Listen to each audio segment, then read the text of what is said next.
시편 149편 말씀 함께 읽었습니다. 1절 할렐루야 새 노래로 여호와께 노래하며 성도의 모임 가운데에서 찬양할지어다. 새 노래, 우리는 날마다 새 노래로 여호와를 노래해야 합니다. 새 노래는 단순한 새로운 멜로디가 아니라 새롭게 하나님을 경험하는 신앙의 사건이고, 새롭게 하나님을 깨닫는 하나님에 대한 새로운 지식이고, 하나님의 새로운 기적을 맛보았을 때 일어나는 우리 안의 감탄이고, 우리에게 구원을 베푸신 것들을 새롭게 깨달을 때 일어나는 노래입니다. 우리가 신앙이 안주하면 안 됩니다. 옛 기억에 머물러 있고 옛 체험에만 머물러 있으면 같은 노래, 옛 노래로 옛 기억에만 머물러 있죠. 우리가 신앙이 계속해서 앞으로 나아가야 되고 새로운 하나님의 역사와 기적을 경험해야 합니다. 그래서 날마다 새로운 노래로 우리의 삶이 채워져야 하는 것이죠. 성도의 모임 가운데서 찬양하라 그랬습니다. 그래서 이 새 노래는 내 영을 깨웁니다. 그리고 내 영을 깨울 뿐만 아니라 이 노래를 듣는 다른 사람들, 성도들도 이 노래를 통해서 도전을 받고 또 새로운 하나님을 경험하게 됩니다. 시편 40편 3절에 보면 새 노래는 다른 이들이 듣고 하나님을 두려워하고 의지할 기회가 된다, 이렇게 말씀을 하고 있습니다. 그래서 특별히 이 성도의 모임 가운데라고 하는 것은 공동체 안에 하나님께서 새로운 사건들을 일으키시는 것을 포함한다고 볼 수 있습니다. 우리 개인의 삶도 하나님의 새로운 기적과 역사를 날마다 경험해야 하지만 우리 교회도 공동체도 하나님의 새로운 역사를 경험하고 공동체의 새로운 노래들이 계속해서 일어나야 됩니다. 그래서 공동체가 굉장히 중요합니다. 그래서 하나님은 교회를 세우시죠. 교회는 사람이 세운 게 아니잖아요. 교회라고 하는 것은 하나님께서 세우신 것입니다. 그리고 교회의 머리는 예수님이시고 우리는 교회의 지체가 될 것입니다. 그래서 공동체가 날마다 새 노래를 부르지 않으면 공동체가 어려움 가운데 와해될 수 있습니다. 날마다 새 노래를 불러야 됩니다. 새로운 감격으로, 새로운 기쁨으로, 새로운 하나님에 대한 체험과 역사를 통해서 날마다 새 노래를 우리 공동체가 함께 불러야 됩니다. 같은 노래지만 그러나 전혀 다른 의미의 노래가 되죠. 그래서 원수는 이 교회가 새 노래를 부르지 못하도록 옛 기억과 옛 상처와 벗어나지 못한 트라우마에 머물도록 합니다. 그래서 우리가 공동체를 함께 세워나가는 예배하는 공동체, 찬양하는 공동체로 만드는 것을 위해서 기도해야 할 것이고, 공동체를 무너뜨리려고 하는 악한 원수의 계계를 우리가 잘 분별해서 믿음으로 대적하고 승리해야 할 줄로 믿습니다. 2절에 보면 이스라엘은 자기를 지으신 이로 말미암아 즐거워하며 시온의 주민은 그들의 왕으로 말미암아 즐거워할지어다 그랬습니다. 하나님은 우리의 창조주 되시고 우리는 그분의 피조물입니다. 그래서 창조주를 바라보면서 찬양하는 것은 피조물에 마땅한 바입니다. 피조물은 창조주를 찬양하게끔 창조된 것입니다. 그래서 우리가 찬양하지 않는다면 존재의 의미가 사라지는 것입니다. 창조주를 아는 것이 은혜고 창조주를 찬양하는 것이 우리의 존재의 의미, 본질적 우리의 의미가 되는 것이죠. 그래서 겸손히 창조주를 찬양하는 것, 이것이 우리의 기쁨의 근원이 됩니다. 그런데 우리가 창조주를 인정하지 않는 내가 마치 창조주인 것처럼 살아가는 수많은 사람들이 있습니다. 그래서 그들 안에는 진정한 기쁨이 없는 것입니다. 많은 노래가 있지만 그 노래들이 보면 자기 중심이잖아요. 내가 마치 창조주인 것처럼 노래를 막 부릅니다. 내가 할 수 있는 것처럼. 그러나 그런 노래들은 능력이 없습니다. 그러나 창조주 하나님을 높이고 겸손히 피조물의 자리에서 그 노래를 부를 때 그 노래가 능력이 되고 우리의 영혼을 살리게 되고 모든 견해와 진리를 돌파하게 됩니다. 결국 우리는 참된 기쁨을 어디서 얻습니까? 하나님의 통치 안에서 주님이 다스리시는 그 하나님의 임재 안에서 그의 왕국 안에서 우리는 참된 기쁨을 얻게 됩니다. 3절에 보면 춤추며 그의 이름을 찬양하며 소고와 수금으로 그를 찬양하라 했는데 이것은 홍해를 건넌 사건을 연상시키는 장면이죠. 미리암과 여인들이 춤추고 소고치며 홍해를 건넌 직후에 하나님을 찬양했습니다. 또 다윗의 찬양을 연상시키죠. 예루살렘의 법궤를 들여올 때 다윗은 춤을 추면서 찬양했습니다. 그러니까 우리가 노래하는 이유가 뭡니까?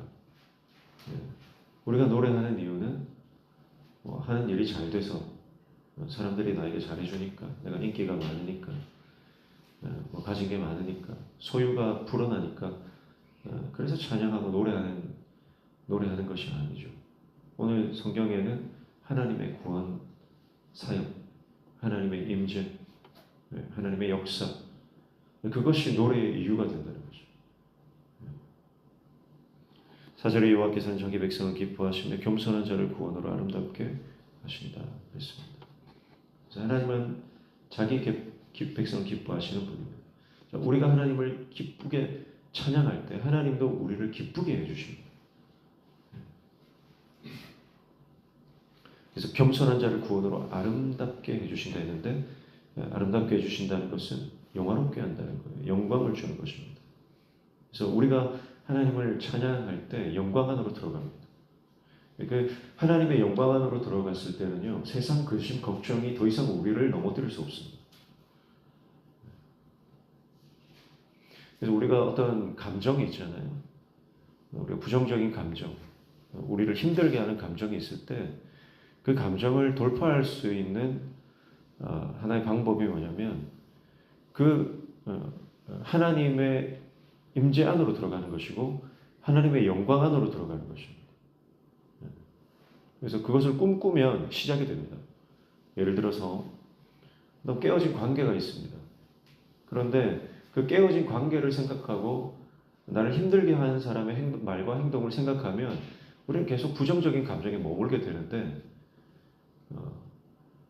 하나님께서 이 관계를 회복시킨 그 영광의 순간을 꿈꾸면서 기도하는 거예요. 아직 일어나진 않았지만 그것이 일어날 것이라고 믿고 그 장면을 계속 상상하는 겁니다. 그러면 그 부정적인 감정에서 벗어날 수가 있어요. 그러면 거기서 우리에게 필요한 것이 한 가지 있는데 그게 뭐냐면 그러면 그 영광의 장면으로 들어가기 위해서 지금 내가 해야 될 것이 뭔가? 그걸 하나님께 묻는 겁니다. 그러면 하나님께서 우리에게 말씀해 주시거든요. 기도해라. 주님을 바라봐라. 상황에 매몰되지 말고 그 상황이 돌파된 그 하나님께서 역사하신 구원의 장면들을 상상하면서 그래서 조영기 목사님 같은 분들은 기도할 때 어떻게 기도하라고 합니까? 만약에 어떤 집이 필요하다 그러면 그 집을 그려놓고 그 집을 보면서 상상하면서 기도하라 그러잖아요. 그게 같은 원리예요. 여러분 상황과 환경을 바라보면 계속 내 마음이 힘들어요. 그런데 그 상황이 돌파되고 난 이후의 장면을 상상하면서 회복된 관계를 상상하면서 회복된 모든 상황들을 내가 상상하면서 여러분 그냥 회복된 게 아니라 영광스러운 하나님의 임재와 통치와 회복이 있는 것을 상상하십시오.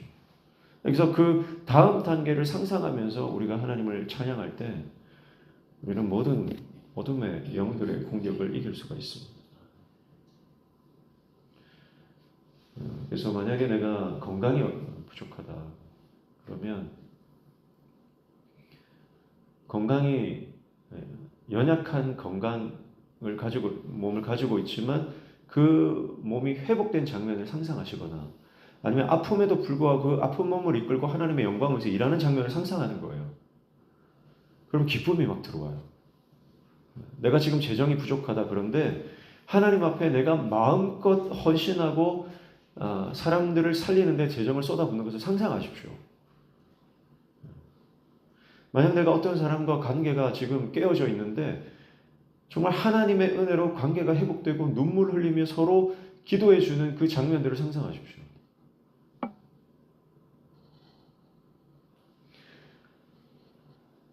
하나님의 영광을 기억하고 그 하나님의 영광을 꿈꾸고 그 하나님의 영광으로 들어갈 때 여러분 우리 안에 하나님이 주신 기쁨이 있다는 것입니다.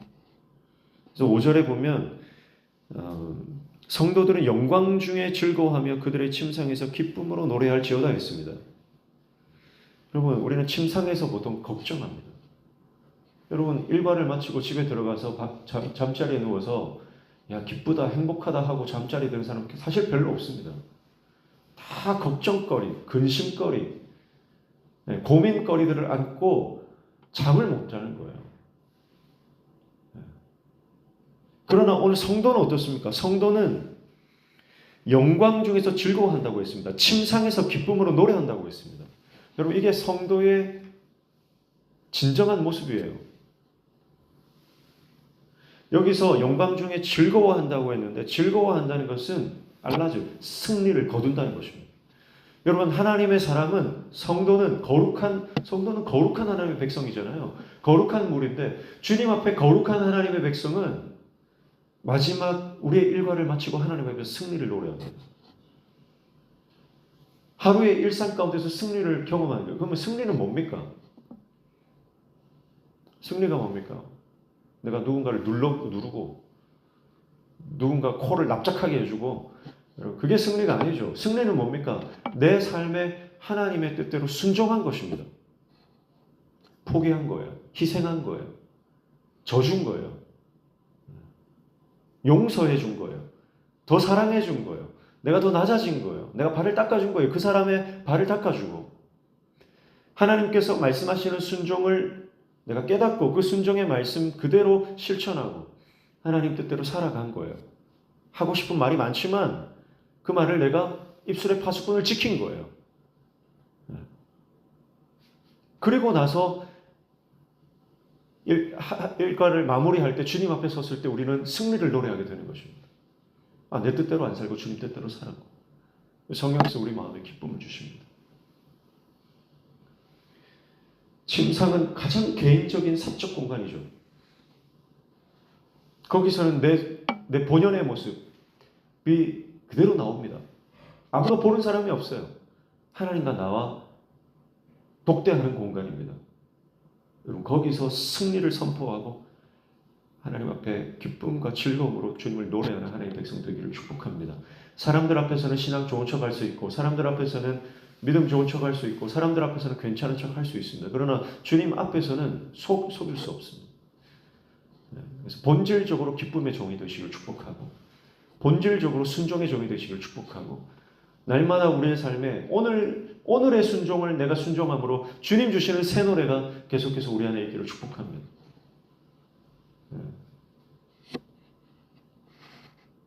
순종하는 것이 쉽지 않습니다. 기분 좋을 때는 순종합니다. 그런데 내 기분이 나쁘면 순종 안 해요. 대부분 그렇습니다. 저도 그렇습니다. 그러나 내가 순종할 마음이 안 든다. 내가 순종할 기분이 아니다. 그래도 순종하는 거예요. 대부분은요, 기분 나쁘다 그러면 순종 안 합니다. 그러나 우리는 감정의 존재가 아닙니다. 감정에 매몰되는 존재가 아닙니다. 우리는 믿음으로 감정을 돌파할 것입니다. 믿음으로 내 감정을 돌파하고 내 기분을 돌파하고 하나님이 원하시는 새 노래로 하나님을 찬양하는 존재가 될 것입니다.